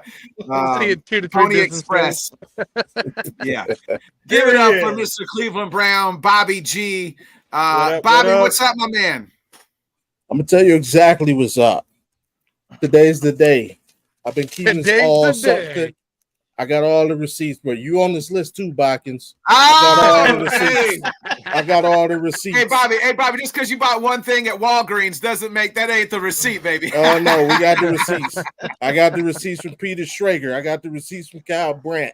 I got Mike Florio, Peter King, Botkins, everybody. I'm keeping good company, Bobby. I'm keeping good company, at least. I'm keeping good Cashing company. it in. Bill's now on my list. He was cool. Wednesday. He's now on there. Hey, it's nothing but love here for you, Bobby. I'll keep it 100. You know that. Oh no, how you gonna say it's been a quiet off season? You've been massage watching all summer, my guy. Hey, I've been massage watching for 2 years. I got the receipt. I got him, man. I'm telling you. Hey, well, they're taking on my newly formed Bodkins Bengals, baby. The team I picked to win the fucking whole goddamn thing. Today, week 1, I said this is the most interesting matchup as far as the early slate. I'll be tuned in to this game probably from kickoff. I'm not like Johnny. I watch a little bit of the red zone, but I love digging into picking 1 or 2 games and really diving into it. And that's the game I'll be probably watching on the early slate. How are we feeling? I do think it has been a quiet off season for the Browns as far as there's no off the field distractions for the first time. There's not a lot of noise. Nobody's really talking about this team for the first time in a long time, which I think benefits the Browns. But see, that's the weird thing. They are. You just not tuned in. You got to listen to the right frequency. I'm sorry, I ain't turned it. You're right. I'm sorry, I haven't turned into the game time channel. That's why Kyle Brandt and Schrager on my list. I listened to him for 2 weeks straight. Say that Cleveland is the biggest dark horse in the NFL. And then when it came time to pick the playoff teams, I watched them lead the Browns off the list and Pittsburgh.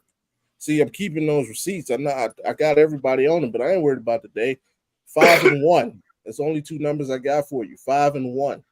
We ain't worried about the Bengals.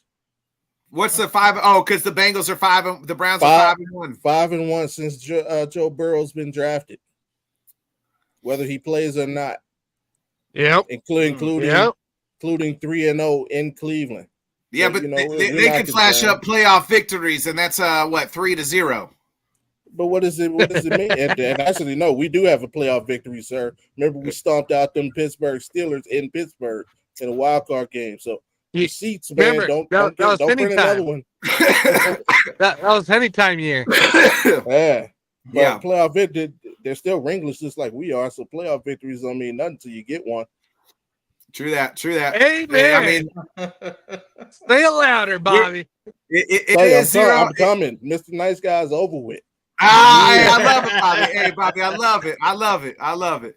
I love it, Bobby. I think Cleveland's going to be. I just told Bill. I said that they're going to. I think this division, hands down, could be the very best division in all football. All four teams. You could. I feel like it's just you could put them in a thing, and then you just roll out some dice, and however they land is however they landed, and that's you can make a case for each team to finish first through fourth. I do. I feel. I'll give you two bold predictions. One for this season. I think we'll get 3 into the playoffs this year. Obviously, Yep. I think the Browns will definitely be one. I think Baltimore and Cincinnati will be the other two. And I'll tell you what, within the next 3 seasons, the AFC North will be the first division to get every team into the playoffs. Woo! Hey, sound the alarm. Hot take, Bobby G. Yeah, toughest. I mean, Man. last year the NFC East set the record, NFL record for most wins by a division. I think we'll top that this year. They had 43 as a division last season. I think we can top that. What are your thoughts? We talked a lot earlier in the off season, stuff like that, and last year about you guys not being able to stop a nosebleed because Absolutely. the middle of your defense was just was horrible. Are Injured. you feeling better about what they've done to kind of stiffen up the defense to where you're not going to have to completely outscore everybody? Your defense will actually make a stop for your team. Do you feel a little better about your overall offseason, what they did for this defense? Absolutely. We got some brand new professional fat guys in there. Love the addition of Shelby Harris, Mo Hurst. Mo Hurst has been a good player in this league. He's just been injured, so hopefully we can keep him healthy. We drafted Apu Siaki Ika, for those that don't know. Yeah. Hopefully he develops throughout the season. Yeah, definitely love the additions to the defensive line. Now, if this D line can't hold teams in check on the ground, I don't know what else to do. Sure that. Hey, Bobby, got a question for you. Yes, sir. Today, brand new wide receiver Elijah Moore coming into play for this offense. Who has a little bit more pressure on him, Cooper or Moore, or is there just kind of balance between them both? I'm gonna say neither. Neither one has a prayer. I think Elijah's Uh-huh. gonna be a chess piece. He'll be all over. He'll be in the backfield and the slide out wide. May even run a wildcat set. Coop is Coop. He's the number one. I think the most pressure is on David Njoku. He's going to be the X factor that has to step up if you want to count him as a wide receiver. I know he's a tight end, but he's got to be more sure-handed, man. He's been inconsistent throughout his career. He's potential through the roof. He's never lived up to it. This year's got to be that year. I ain't saying he got to be Kelsey or nothing, but bro, give me them consistent catches. Like he literally cost us a game last year. I think it was against the Saints. He dropped a potential game-winning touchdown in the end zone. He's got to be the one to step up. Yeah, I'm with you on that one. He's such a mismatch too. Yeah, he's got that size and stuff like that. So yeah, if he can shore up the hands, Athletic. shout out to the U because that's where he's from. But Yeah. you know what I'm saying? Like if he actually reaches his potential, and I'm not saying like Yeah. you said, not being Kelsey a superstar, but if he Right. is a legit solid NFL tight end Yeah, with just all be these other consistent. weapons and those running backs, and Deshaun gets back to his level or as close to it as possible, yeah, Cleveland's gonna be scary, man. There's a reason why I picked them to win the division. Yeah, like I said, he's got more pressure than anybody. I mean, you see, What- the first thing they did was go out and pick up Deshaun Watson's ex tight end. So if that don't light a fire up under your ass, I don't know what does. Right. How loud will it get though for Stefanski if they don't make the playoffs, Bobby? Because I think that could be. I mean, I know you're all in, and I actually picked him to get second place in this division. But if they don't make the playoffs, how loud will it get for Mr. Stefanski? Because obviously they can't get rid of Deshaun because they paid him a shit ton of money. So it's easier to get rid of the coach than it is the quarterback. I feel there's only one scenario in which Kevin Stefanski is gone, and it'll happen sooner rather than later. If we get off to a bad start and that offense is horrible, like that's literally the only thing that can. If the offense displays any kind of inconsistency, can't move the ball, he'll be out of there. But like if we went 0-16 and we averaged 40 points a game, Stefanski said he's there for offense. Like so if they for offense, you think it could happen in season? Yeah, I mean, right away out of the gate, we essentially, we wait to the end of the season to say teams control their own destiny, stuff like that. We control ours right out of the gate. We got 3 division games first 4 weeks, and then go into a bye. If we come out, we're 0-3 in the division, and week 6 we'll have a new head coach. Wow, or an interim coach. Wow. Yeah, we cannot come out slow. We need to come out, and I'm not saying for his job, but just for his seat to not be warm. We need to come out first 4 at least 3-1 with the offense looking sharp and the defense looking improved. And I can say they got to look like world beaters, but they definitely need to look improved. Wow. Look at that. Hey, that's what I'm talking about. I like it though. Hot takes. I like it, Bobby. I think you could be right. I mean, there's always one coach that's gone early. The pressure is on him because of last year didn't play out as well. Now you get the full everything with Deshaun, full off season, full focus. So you're right. Their offense, that's what they hired him to do, is put points on the board. Gone is Jadeveon Clowney. How are we feeling about the defense? I know you said they hired some professional fat guys, but no longer. Now it's just Myles Garrett kind of as that elite pass rusher. Oh, I love it because now we finally have somebody who can compete with. I mean, it's guys, steel sharpens steel, and have a guy like Za'Darius come in. He's going to push Myles Garrett. Not only he, Coach Schwartz himself. They're going to force Myles Garrett to be great. Like he's legit. I think he's legitimately been a 7.5 through up to this point in his career. Like he still has 2.5 more levels that can be brought out of his game, and that's crazy to me.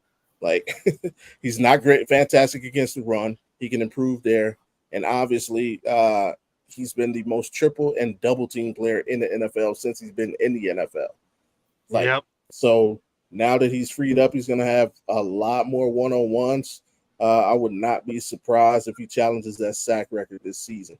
And I wouldn't be surprised if Za'Darius Smith is like kind of up there with him with about 16 or 17. Za'Darius from watching when he was with the Packers was an absolute stud. I feel like he's got a lot to prove.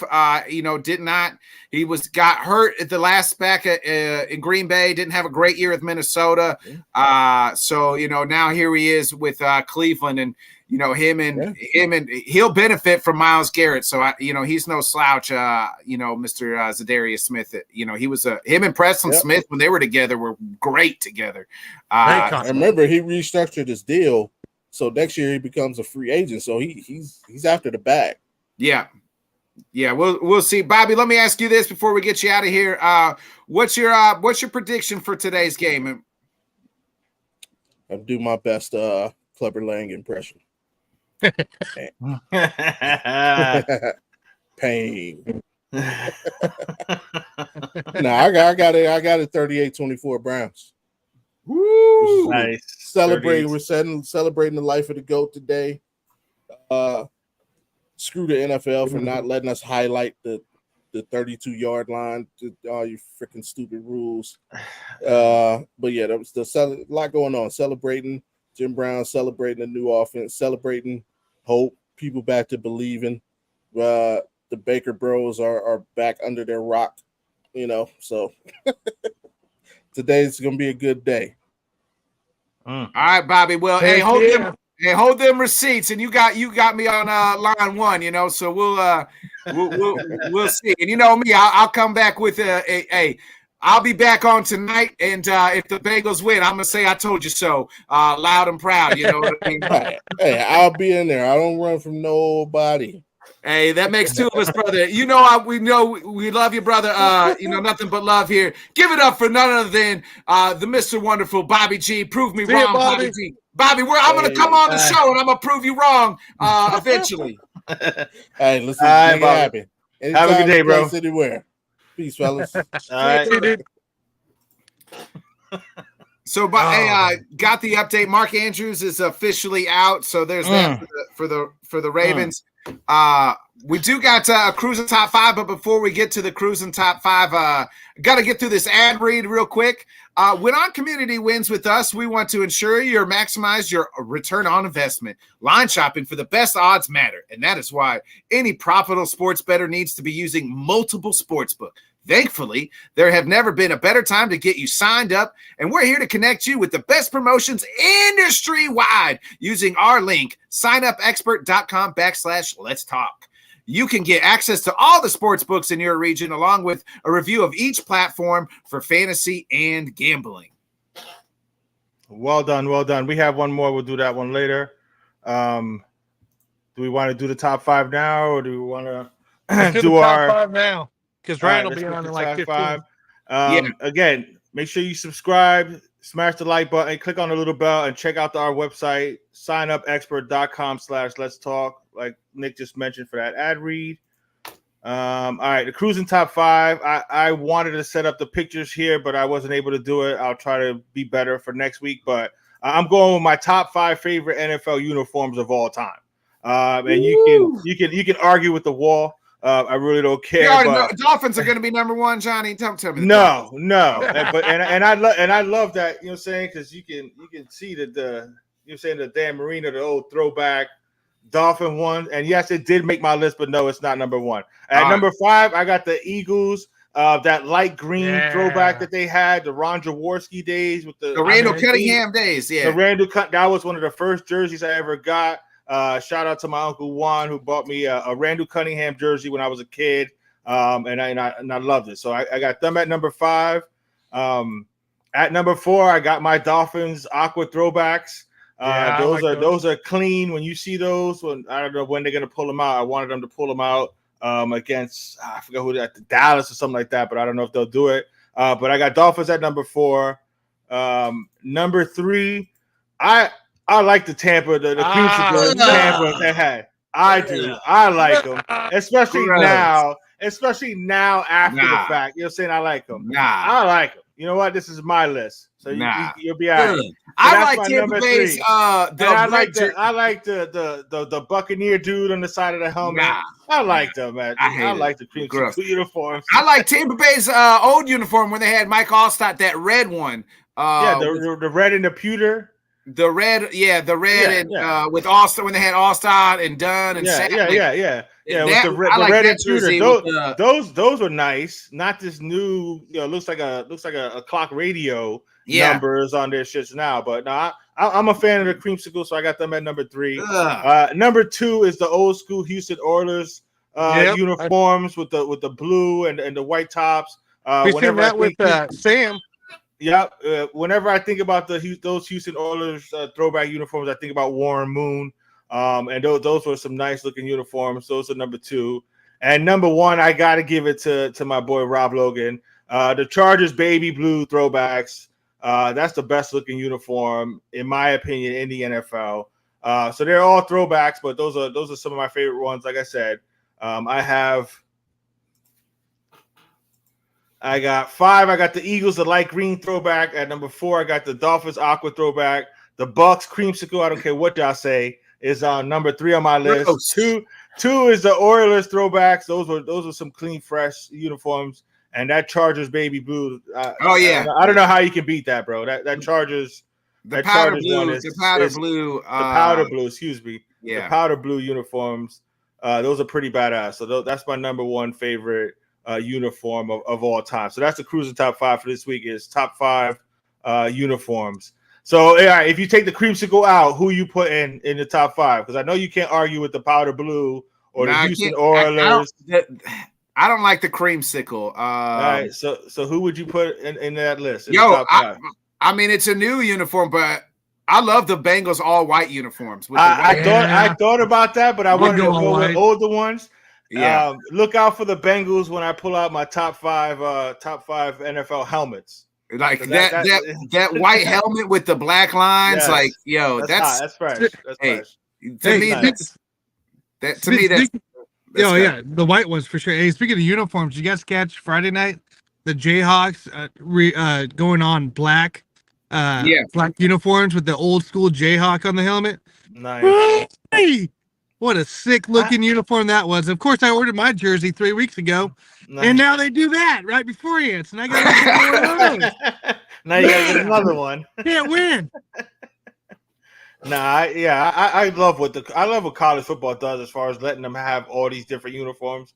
I don't know why the NFL is so anal about the throwbacks. They only let them do it like twice a year, depending on the team and stuff like that. And it's like you're the freaking NFL, man. You should be able to do whatever the hell you want. If you want think corporation, man. We can't do anything. You can't do anything. You can't have the socks being a certain way. I mean, it's just dumb to me, man. That shit pisses me off. Hey, I do like this one too. The Jags original teal with the black helmets. There's some good uniforms out there. Yeah, there's some nice ones. Then there's some bad ones. The Jags had that two-tone helmet for a while. That was horrible. That was horrible. Those were ugly. Even like back in like I'm picturing Barry Sanders where it was just silver with the blue, the darker blue top with the silver pants and then the blue socks.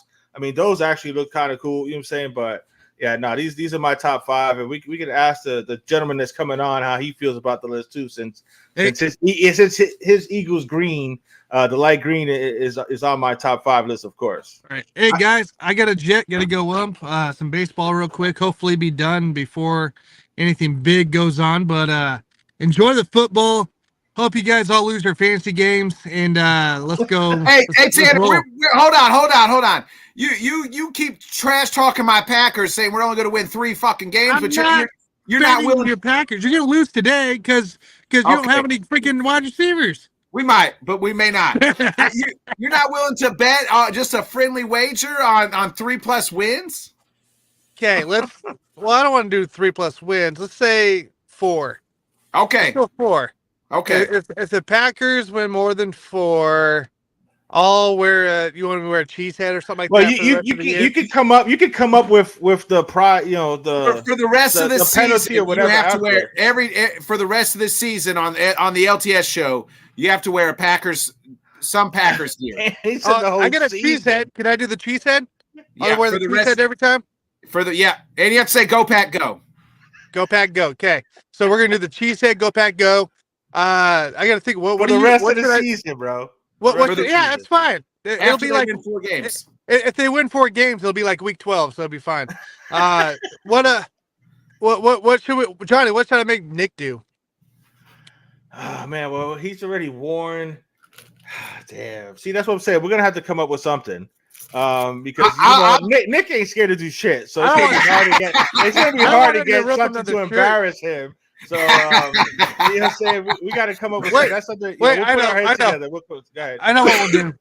He has that Botkins flag behind him, right? I'm gonna replace it with the Chiefs flag, and he has to do it for the entire playoffs. And I'll send it to him too. I got a good one that I can send him. He has to replace that for the Chiefs, and he has to do the chop at the end of every episode. All right, bet. There you go. Okay, all right. Hammer that shit. We bet. Hammer it in before we get our next guest in here, bro. Hammer,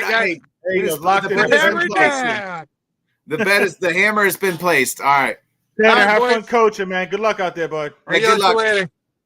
All right, before we got to get out here. It's week 1, Johnny. Everybody's setting up their fantasy lines. Who do I play? What do I do? This isn't the team I thought was going to be drafted. Oh my God, Mark Andrews is out. Travis Kelce's out. What do I do? So, to help us figure out what the fuck to do is none other than Mr. Fantasy himself, Mr. Triple FT, my brother from another mother, Ryan Larison. What up? What up? What's going on, gentlemen? I'm so happy that Tanner's going to be wearing some Packers gear by like week 7. Hey, thank you, Ryan. Thank you. I believe so. I think we could even with no receivers today, I still like our chances against the Bears. So we'll see. Nice. I don't have that much confidence this week, but yeah, me neither. But I just hope that it's week one, maybe and it's the Bears. So if there's like certain teams, I want to beat the Bears. Like, my best Craig, who's been on the network a few times, is a big Bears fan. So you always want to beat, your buddy's team and your rival team. So there's that. Oh, for sure. Listen, we play the Patriots today. If there's one team I don't want to lose to, it's not Dallas. It's the Patriots, dude. I can't. The scars of 2004 are as deep as they could possibly run, and I don't care that we beat them in the Super Bowl last time we played them. I hate the Patriots, so I don't want to lose to them. Join the club, man. Don't feel bad. I'm talking to hear you play twice a year, Johnny. Hey, hold on real quick. Yeah. Hold on quick, Johnny. So we got some inactives, actives updates here. So the Vikings, DeMarcus Davenport is out. Saints running back Keandre Miller is out. Cordell Patterson is out. Hollywood Brown and Zach Ertz are in. Mark Andrews is out. George Kittle in. So he is playing. Okay. Yeah, so he'll be questionable all year. It's George Kittle. That's just the way it works for him. Sometimes he's going to be questionable every week. With those in and outs, actives and actives, Ryan, help us figure out who the hell we're starting here in fantasy. All right. Well, before you get into that, I got a question about the Bears. We mentioned the Bears. I got to play one of these guys in my flex. Do I go with Herbert or do I go with Mooney? Herbert. Okay. Herbert absolutely. Sorry, Nick. He absolutely mashed you guys in that one game last year. He was a stud. And listen, if Chicago's got any chance of trying to run the clock out to secure a victory, it's going to be with Herbert. I want to see what Mooney can do as the two. And, we know he's going to thrive as the two. He's done it in the past, but I just want to see it a week or two before I have the confidence to throw him in there. Packers defense, no slouch. They had a lot of injuries last year. So right now they're at full health, so I'm going to try and stick away. I mean, you still play DJ Moore if you have DJ Moore, but Mooney we'll take a wait and see approach on Mooney this week. All right. Is that for the LTS league, Johnny? He probably playing. I don't know. I don't want to say. Hey, Johnny ain't like us, Ryan. I got 4 leagues. I know you got 4,000 leagues. Johnny only got 1 league. It's only I got 1 league, man. Yeah, I'm a simple man, bro. I can't be messing around with 2, 3, 4, 5 leagues. I'll wind up mixing them all up and fucking something up. So it's hard enough trying to make sure I get my damn team together before. Hey, Johnny, sometimes having fantasy leagues is like having several women. You know what I mean? You can't really keep them in line, but you like having them because it's fun and they're all a little different. They all look a little different. They all smell a little different. I don't got time for all that shit. I gave up that life like 11 years ago. Right, so I gotta right. get that itch back. You know what I'm saying? I did too, unfortunately, sometimes. But that's why I play multiple fantasy leagues because it's like playing the field again, baby. Everybody got that dog in them still. Ryan, who's kind of a couple sleepers that we should be looking at? So if you haven't, I got to shamelessly plug my new YouTube channel. If you haven't seen it, go check out the favorites and fades that I had on the YouTube channel. Just fantasy football for the people. You can type it in, you'll find it. I give you a whole list of guys that I love this week, guys that I just wouldn't even touch with a 10-foot pole. But the one that got the most questions, and I need to bring him up here, especially from this morning on Twitter, is Luke Musgrave, Green Bay tight end. Tight end landscape is just, it seems like every big name tight end right now is going down with an injury, playing through an injury for week 1, and people don't know what they want to do. People are grabbing Isaiah Likely because Mark Andrews is out. I would rather go with Musgrave. If Watson is out, Dobbs is going to be playing, less than 100%, and then the rookie Jaden Reed's got to be out there. Dude, Musgrave was taking most of the receptions and targets in camp. He's going to be heavily targeted today, and if the game goes the way I believe it's going to go, the Packers are going to have to keep up with Chicago's offense today, especially with, losing Watson. There's going to be more than enough targets to go around. I would do the volume play with Musgrave. I mean, we already saw Laporta get 5 targets in Thursday's game. The rookie tight ends are starting to get some play right now. So that's a big one right there that I would go after if you're having some serious tight end issues and guys like Higbee and Gerald Everett are already on somebody's roster because it's just been crazy with waivers this week. What do you guys think? One of my big money league, it seems like everybody's got 2 or 3 tight ends besides me. I just didn't get the memo, I guess. But who I got Dolch. You got Dolch that I was on your guys' you and brother's show a while back, and you said you liked Dolch. I do. But should I maybe drop him for Irv Smith? Because I do like the Bengals. Joey Burrow seems to find always his tight end. If for this week, if you're going for the big upside play, say you're playing somebody that you're projected to lose against by a good 8 to 10 points, yeah, go Irv Smith. But if it's close, I would just throw Dulcich in there and keep him there because he'll most likely net you at least 4 or 5 points. And Irv Smith, yeah, it's a 3-point game. I'm favored to lose by I think 3, so I'll keep Dulcich. I'll ride with it, Ryan. If I lose, it's your fucking fault. So that's what I'm here for. You don't understand the blame that gets put on me by at least Sunday afternoon. I bet. By Sunday night's game, Ryan has 5 death threats, and Yep. Hey, if you want to know where Ryan lives, let me know. I'll tell you. So it's just a paid price. You know what I mean? I gave him my old address since I moved, so he doesn't have the new one yet. Who else we sleeping on, Ryan? Or who we like fading? Who we don't like? Biggest fade of the week for me is Anthony Richardson. If you're playing, you drafted him late and you're playing that streaming, quarterback life, which is totally viable still. There are guys like Derek Carr on waivers that I would rather play this week. I'll put it to you this way. In a super flex league, I had the option of playing Richardson or oh my gosh, what the heck is his name? Sam Howell from Washington. I'm playing Sam Howell over Richardson this week. I was just about to say I would play Sam Howell over Richardson, to be quite honest, but Sam Howell has better weapons. I mean, Someone this morning suggested I was watching, those TikTok lives that they got where they think they're fantasy football guys and they just get a bunch of questions and they're answering them willy-nilly. They're suggesting that they start Pittman over some big names this week. He's like, oh, he's the only guy there. The dude's going to be triple covered and his quarterback can't hit 50% of his throws. Right. Yeah. It doesn't make any sense to me. So both of those guys made my fade list this week, but Richardson's the big one.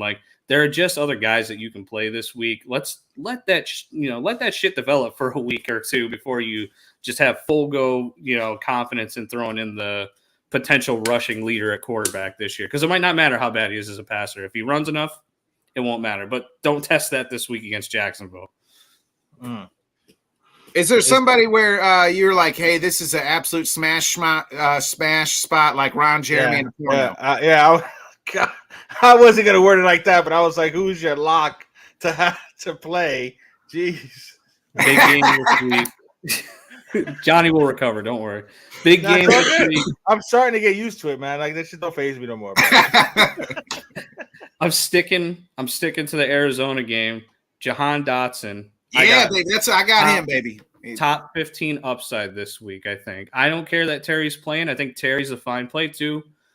But we all know that Terry's not 100%. There's a chance that he's limited in terms of snap count. They won't ever say anything to us about that type of stuff. It's Ron Rivera. He doesn't know what quarterback is playing half the time, so he's not going to. He never even saw Sam Howell in practice. Right. He may not know who Sam Howell is still. That's like this Alex Smith out there. Yeah, they just put Smith on his back and let him go. But in all seriousness, Dotson. If you got a touchdown lock that you're trying to find this week, I think Dotson's a good shot at it. This is a game where you're going to want to watch the first half for all the passing when it comes to Washington, and then you just abandon the second half and go to another game because most likely what you got from Dotson and McLaurin and like Logan Thomas and stuff like that won't change by the time the third quarter comes around because I think they're just going to be so far ahead they'll run the clock out as much as possible. So. But Dotson, I think, is a great play this week. If you have him, I know he's the 3 or 4 for most teams. Find a way to get him into your lineups. He's going to have a phenomenal game. He's in my flex spot. So yeah, I got them both eating. I think him and Scary Terry are gonna put up some numbers today too, even with the limited snaps for Terry McLaurin. I think Washington's just gonna completely put it on them, bro. So if you got any Washington player, play him. Find somewhere to play him. What running back are we looking at that? Is it Brian Robinson or is it Gibson?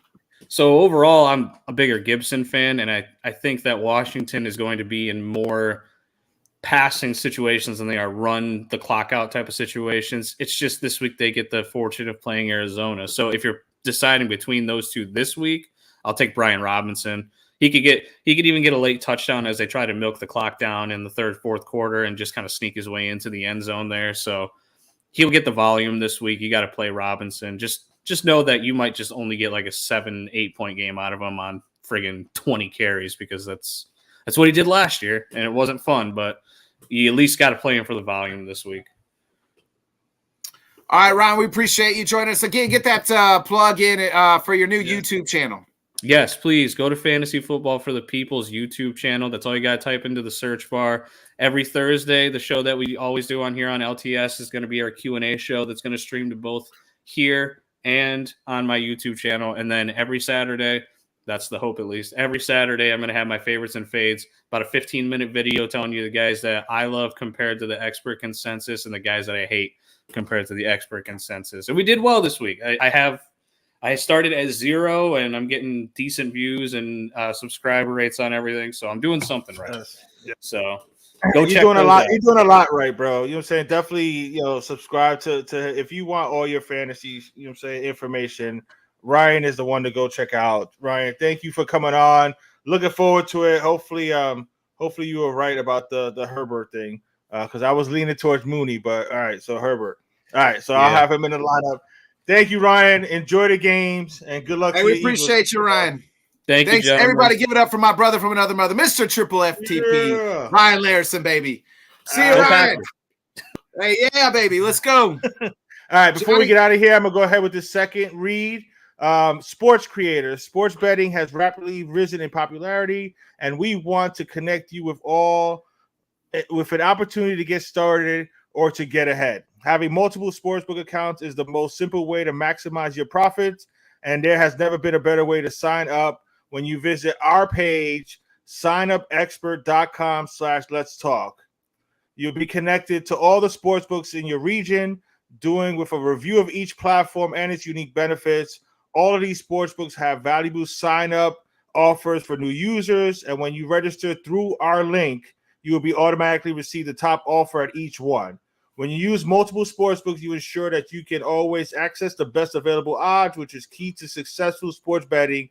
If you want to take advantage of these benefits and support our brand, please consider signing up for your next sportsbook at our website, signupexpert.com/let's talk. That is a mouthful. I'll get that down, but definitely check that out. And again, it helps support not only our show here, but you know what I'm saying? It's the best way to find all the platforms that you need for your sports betting or your fantasy football or anything like that, or all fantasy sports. So definitely check those out. And again, if you're new, hit the subscribe, smash the like, check out our website, signupexpert.com/let's talk. Exactly. Sign up expert. And also we got a Discord. I don't know where we're going to have to get the link for that too. Yeah. But Johnny, we'll add that to the next one, man. We'll get better eventually. We are 1 hour away from kickoff here. So let's go set our fantasy lineups. Let's get some pregame munchies in. And I got to set up for a birthday party all at the same time. So Jesus, my wife said I'm leaving her in the trenches right now as she sets everything up. So it was 8 o'clock. It's that time of year, man. It's that time of year. You got to get all your honey-do shit done early as you can on Saturday. So that way I didn't plan the birthday party on Sunday. She did. That's her fault. You know what I mean? I've seen people tweet that out. Don't make any birthday parties, weddings, anything like that on a Sunday, or all you're gonna get is a congratulations note. Yeah, I did my best here. So we will. We'll have the birthday party, and I'm going to do my best. Luckily, the noon game I can have on. It won't be the Packers quite yet, but, I'll just be doing some stuff while the game's on. Can't wait. So we've pretty much got everything ready, I think. I don't know. Yeah. So we'll see. If not, he's 6. Who cares? He doesn't even, what I mean? It'll be all right.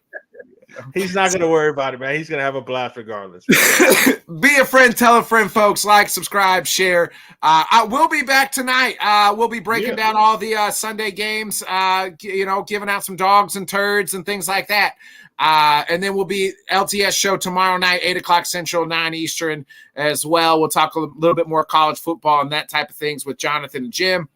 A little baseball still going on. So there's all that. Be a friend, tell a friend, folks. We'll see you tonight. Johnny, hit that outro, baby. Peace, people. One life, better pop off. What do you like? Make a dream job. No 9-5, no mean boss. Just my life and free thoughts. You could try to play, but you're never gonna beat me. Look the other way, what I'm doing ain't easy. Bloody hands stained from the people who deceive me. Muddy hands break through the chains, go free me. People like sheep move feet, hurt it easy.